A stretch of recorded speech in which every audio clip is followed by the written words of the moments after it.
Oke, baik, assalamualaikum warahmatullahi wabarakatuh. Ya, pada video kali ini membahas mengenai aktivitas sumber daya alam. Ya, nanti untuk aktivitas tetap tak berwujud kita akan bahas di video berikutnya. Oke, nah, berbicara mengenai aktivitas sumber daya alam dan apa ya, dan depresinya begitu ya.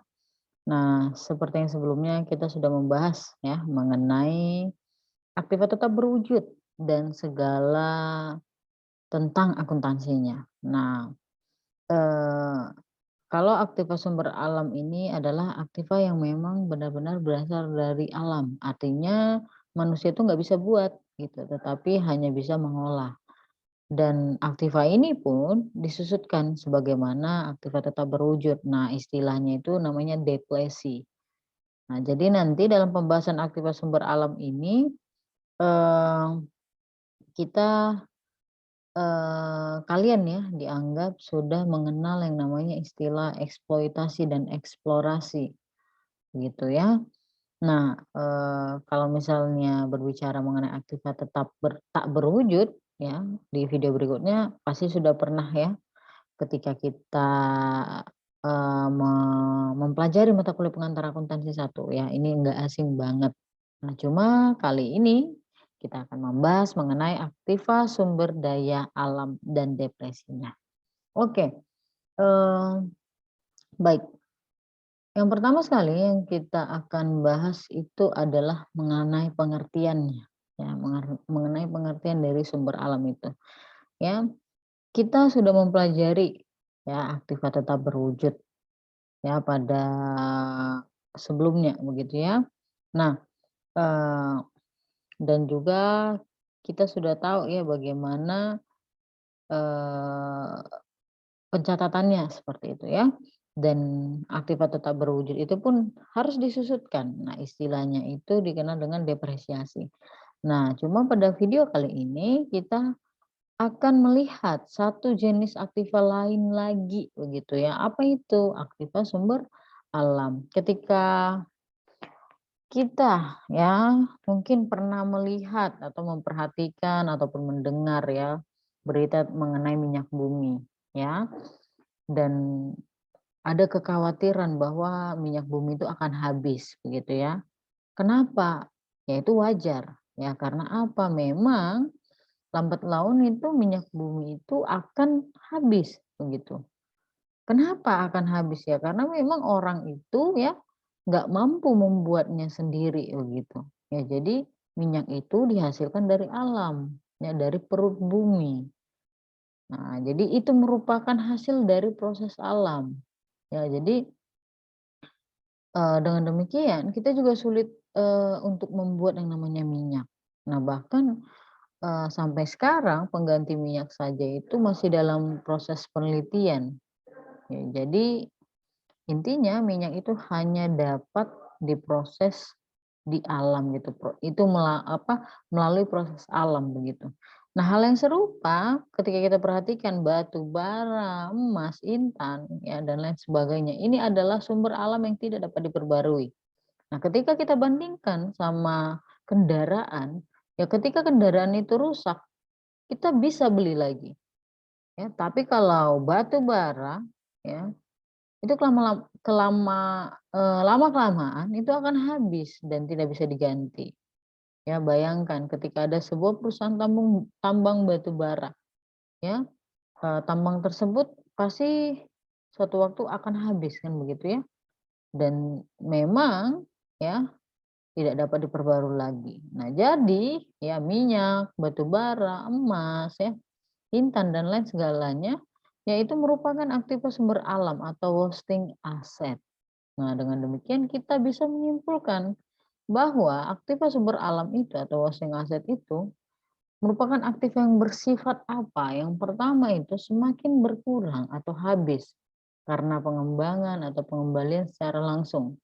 Ya, lalu yang kedua, penggantiannya hanya bisa terjadi melalui proses alam dan itu membutuhkan waktu yang sangat lama. Nah, jadi pahamnya berbicara mengenai pengertian dari sumber alam itu. Nah, sekarang kita akan membahas masalah akuntansinya. Tentu saja ya, masalah akuntansi ini akan berhubungan dengan bagaimana penentuan harga perolehannya dan bagaimana mengalokasikannya. Oke, nah kita mulai. Yang kedua, penentuan harga perolehan. Ya, sebagai dasar perhitungan deflasi. Nah, ketika kita berbicara mengenai ini ya, penentuan harga perolehan dari aktivitas sumber alam. Ya, ini pada umumnya meliputi jangka waktu yang cukup panjang. Ya, tidak jarang sumber alam yang kita cari itu tidak berhasil ditemukan. Padahal biaya yang kita keluarkan itu sudah cukup besar untuk menemukan sumber alam itu. Ya, karena proses untuk memperoleh suatu aktiva ini tadi berbeda dengan aktiva tetap berwujud, maka dari harga perolehan pun ya berbeda cara menentukannya, gitu ya.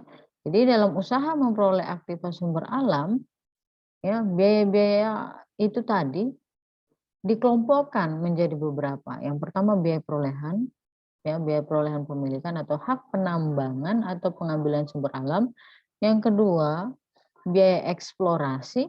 Yang ketiga, biaya pembangunan fasilitas. Oke, mari kita bahas satu persatu. Oke. Nah, jadi nanti sebelum kita bahas, di sini biaya perolehan dan biaya eksplorasi itu umumnya akan pasti terjadi. Tetapi ada satu biaya yang terjadi bila suatu eksplorasi telah berhasil. Apa itu? Itu adalah biaya pembangunan fasilitas. Oke, baik kita bahas satu persatu. Biaya perolehan. Nah, biaya perolehan ini biaya perolehan pemilikan suatu aktiva sumber alam suatu perusahaan itu tergantung dari cara memperoleh aktiva sumber alam itu tersebut. Ya, sumber alam tersebut. Ya. Nah, ada dua cara. Ya, ada dua cara. Yang pertama pembelian atas dasar fee interest dan nanti yang kedua ada hak sewa atau leasehold interest. Oke, kita bahas yang pertama, pembelian atas dasar fee interest. Ya. Nah, di dalam cara perolehan ini di samping diperoleh hak atas sumber alam yang ada, ya, juga ini kita mendapatkan hak atas tanah di mana lokasi sumber alam itu terletak. Nah, jadi harga perolehannya itu meliputi harga hak, ya, komisi, biaya histori, biaya registrasi dan lain-lainnya. Ya, karena biasanya jumlah yang dibayar, ya, mencakup atas hak tanah dan sumber alam itu, maka harga inilah yang akan ya dijadikan sebagai harga perolehannya. Ya. Oke, nah ada yang kedua. Ya. Hak sewa atau leasehold interest. Nah, dalam cara perolehan ini si penyewa itu hanya berhak atas ya, atas apa? Atas sumber alam yang akan dieksplorasi. Harga perolehannya apa? Semua pengeluaran atau biaya yang terjadi untuk memperoleh hak itu tadi. Oke, itu berbicara mengenai biaya perolehan pemilikan. Lalu yang kedua ada biaya eksplorasi. Ya, biaya eksplorasi ini ya apa? Ya, ini merupakan biaya yang cukup pelik perlakuannya. Disebabkan apa? Disebabkan kegiatan eksplorasi ini belum tentu membawa hasil, ya. Jadi mungkin saja gagal, mungkin saja berhasil. Ya, contohnya ketika kita ingin menambang minyak mentah di daerah Kalimantan Timur, ya. Tentu saja Kalimantan Timur itu luas ya. Misalnya kita ingin melakukan eksplorasinya itu di Balikpapan, ya, Samarinda, Tarakan ataupun Berau sekalipun, ya. Nah, ada dua kemungkinan, ya. Bisa bisa di Balikpapan, Samarinda, Tarakan atau Berau ada terdapat minyak atau sama sekali tidak ada minyak mentahnya. Nah, pertanyaan yang timbul, bagaimana biaya yang sudah kita keluarkan ini? Apakah itu nanti akan termasuk harga perolehan? Begitu ya. Atau hanya yang sukses saja diakui sebagai harga perolehan. Nah, berangkat dari sini, maka dikenal yang namanya dua konsep atau dua pendekatan. Yang pertama adalah konsep full costing, yang kedua konsep successful effort. Kita bahas yang pertama ya. Nah, konsep full costing. Nah, menurut pendekatan ini, seluruh biaya yang terjadi untuk eksplorasi dan pengembangan aktiva sumber alam itu merupakan beban dari seluruh sumber yang ada. Ya, biaya eksplorasi sumber-sumber yang tidak menghasilkan dianggap dan dibebankan sebagai bagian dari harga perolehan aktiva sumber alam itu. Ya, sampai memang aktiva sumber alam itu ditemukan. Nah, konsep ini berpendapat bahwa gimana terjadinya biaya eksplorasi dan pengembangan terhadap sumber alam ini tidak bisa memang dihindarkan oleh perusahaan.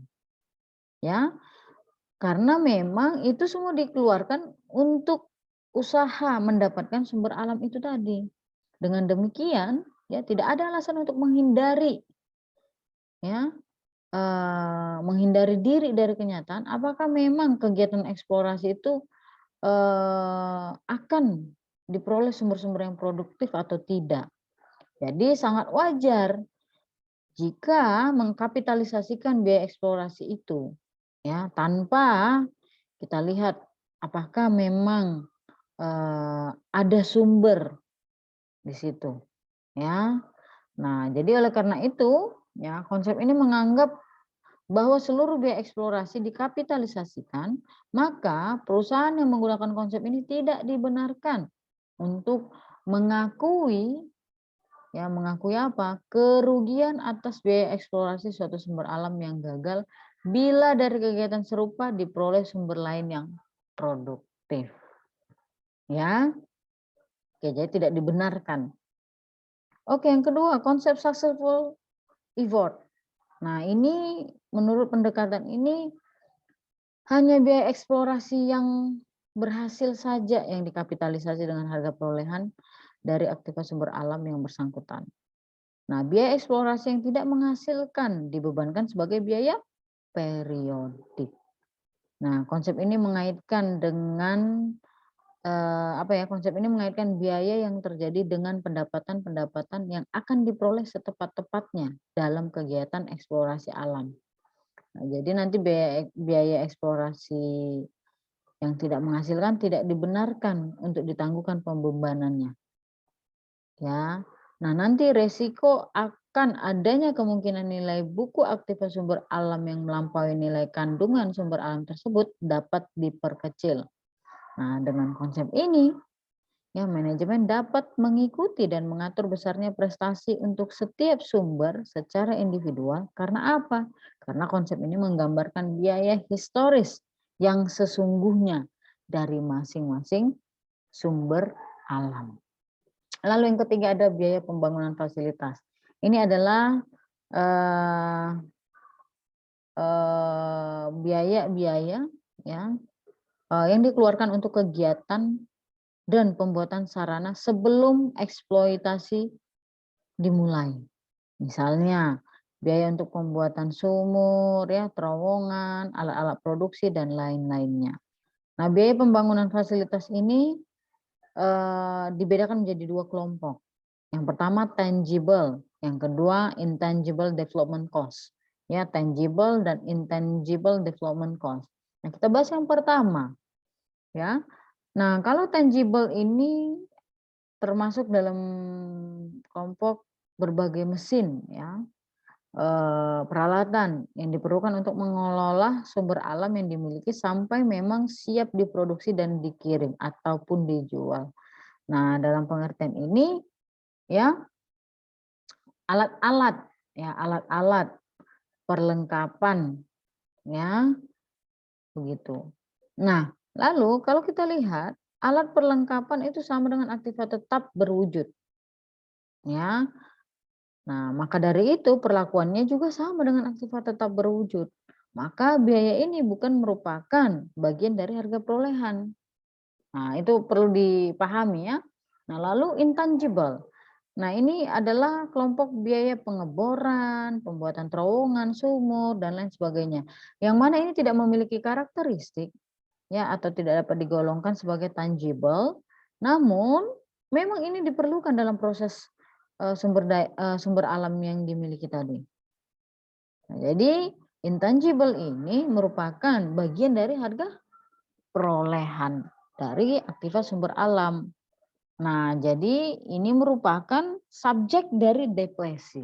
Nah, kalau kita ambil kesimpulan, maka yang termasuk harga perolehan, bagian dari harga perolehan atau penentu, ya, penentu dari harga perolehan aktivitas sumber alam itu ada 3. Yang pertama biaya perolehan pemilikan, ya. Yang kedua biaya eksplorasi dan yang ketiga intangible development cost. Jadi itulah yang merupakan sebagai penentuan harga perolehan, ya, sebagai penentuan harga perolehan.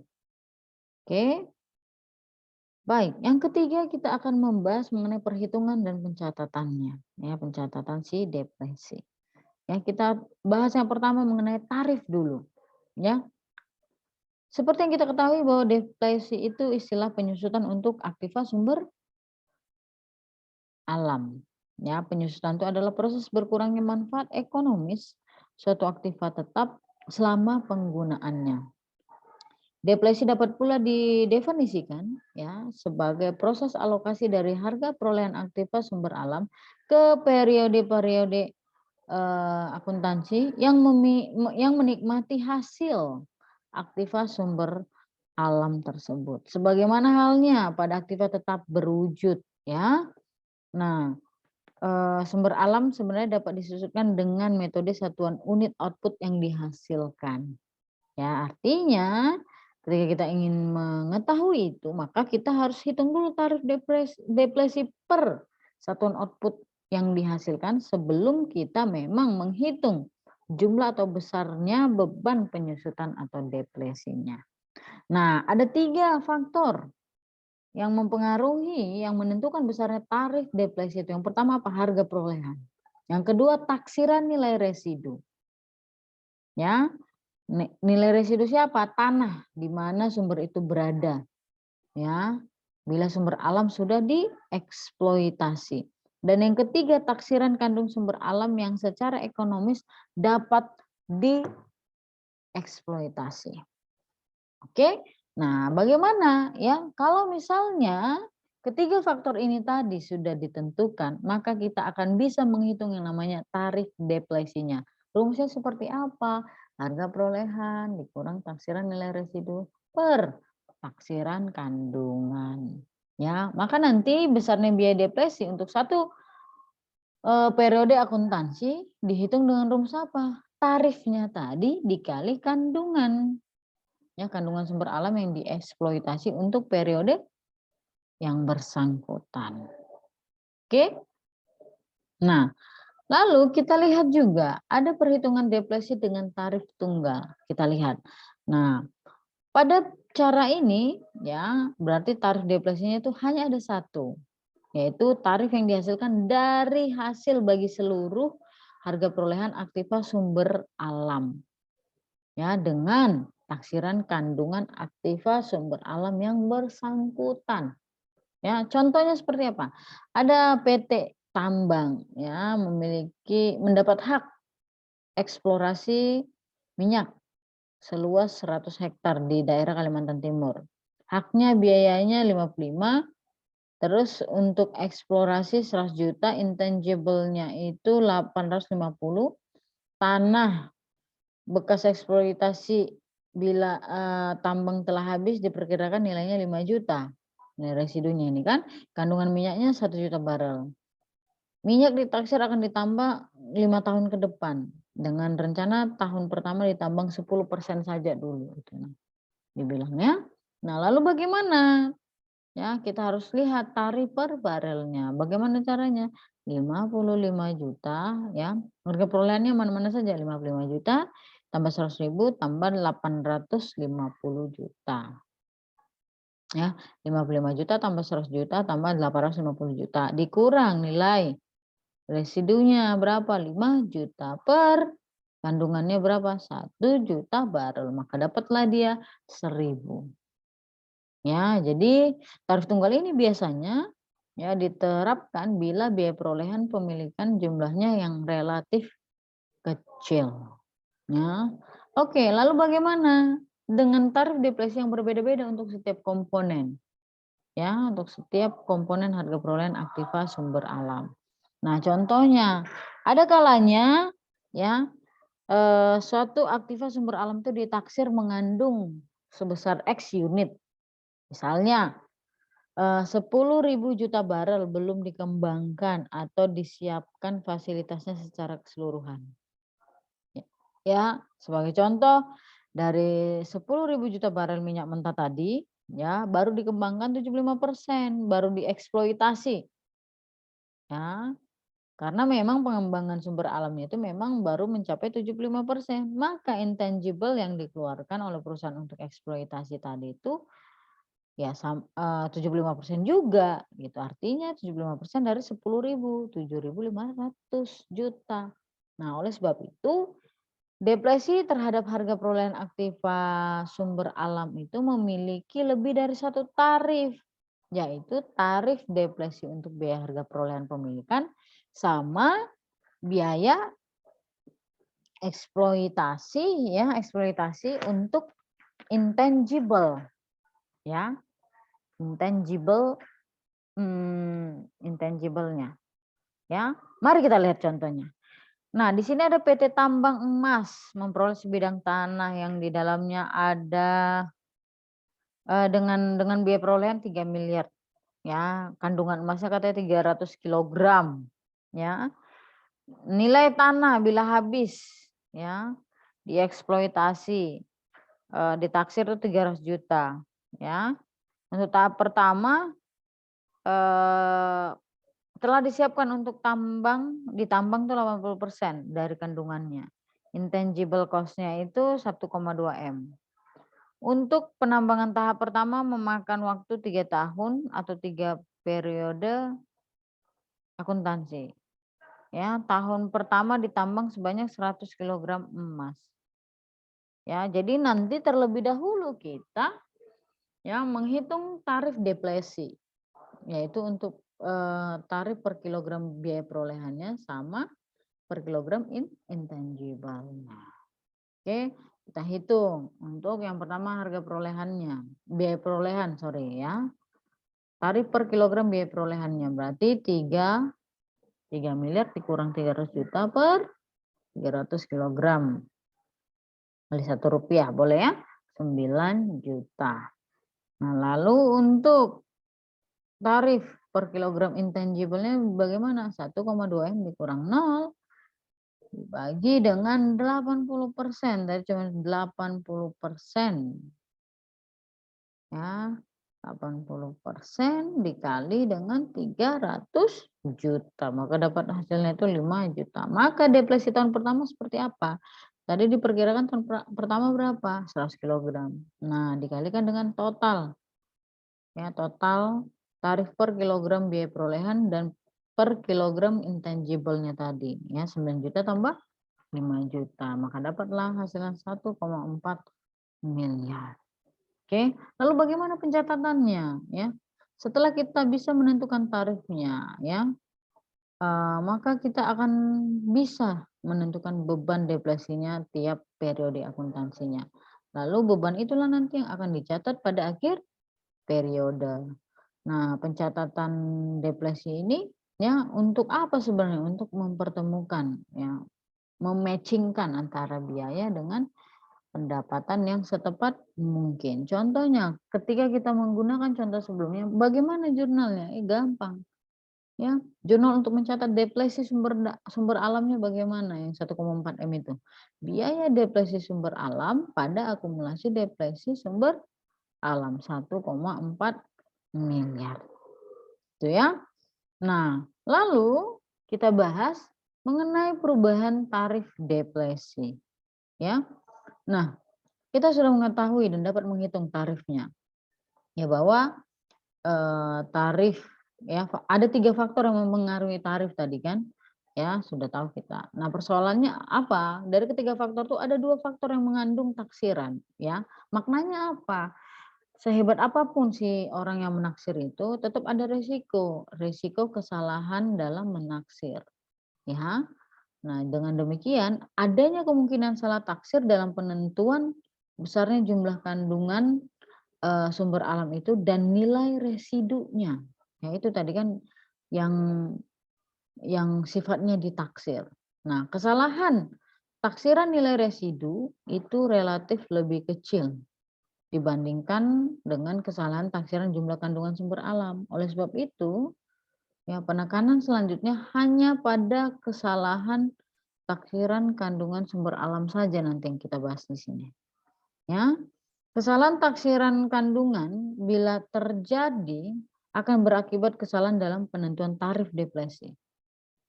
Nah, kesalahan ini nanti bisa berakibat apa? Ya, bisa berakibat lebih besar ataupun lebih kecil. Dengan kata lain, ya kesalahan yang terjadi berakibat terjadinya perubahan tarif depresi. Sehingga apa? Perhitungan ya tarif depresi itu harus diperbaiki bahkan perlu untuk direvisi gitu.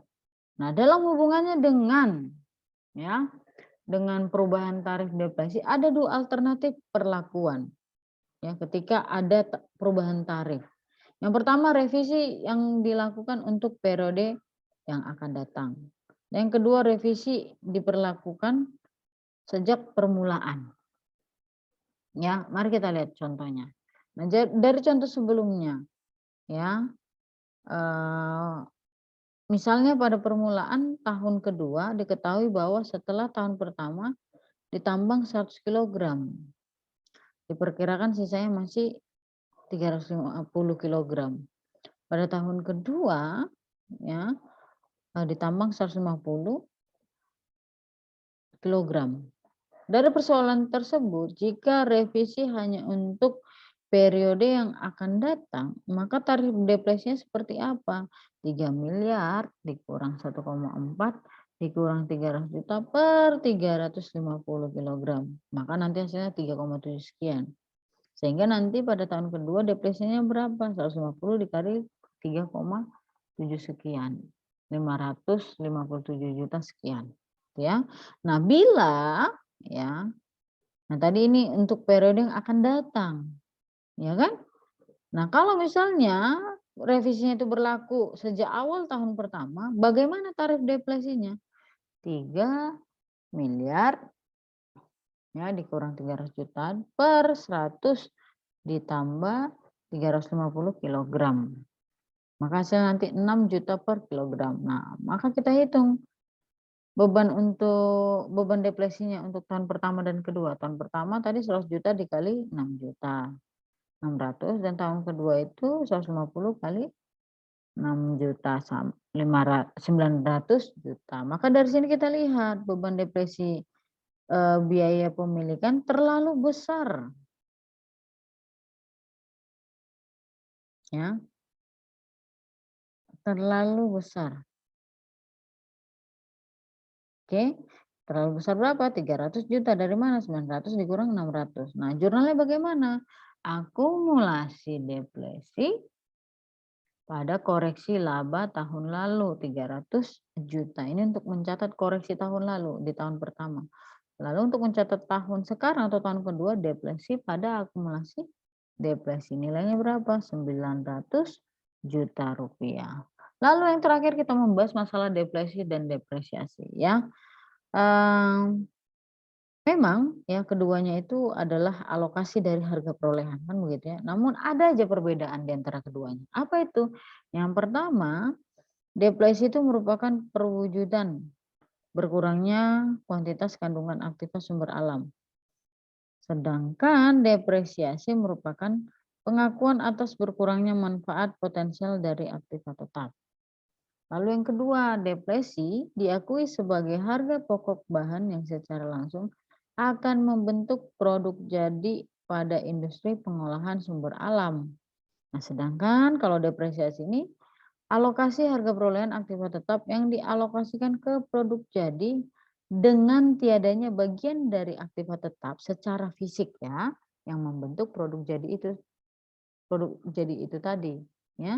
Lalu yang ketiga, depresi digunakan untuk aktiva sumber alam yang tidak dapat digantikan bila ia habis.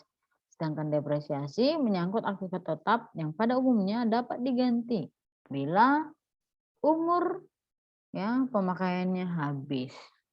Oke, baik.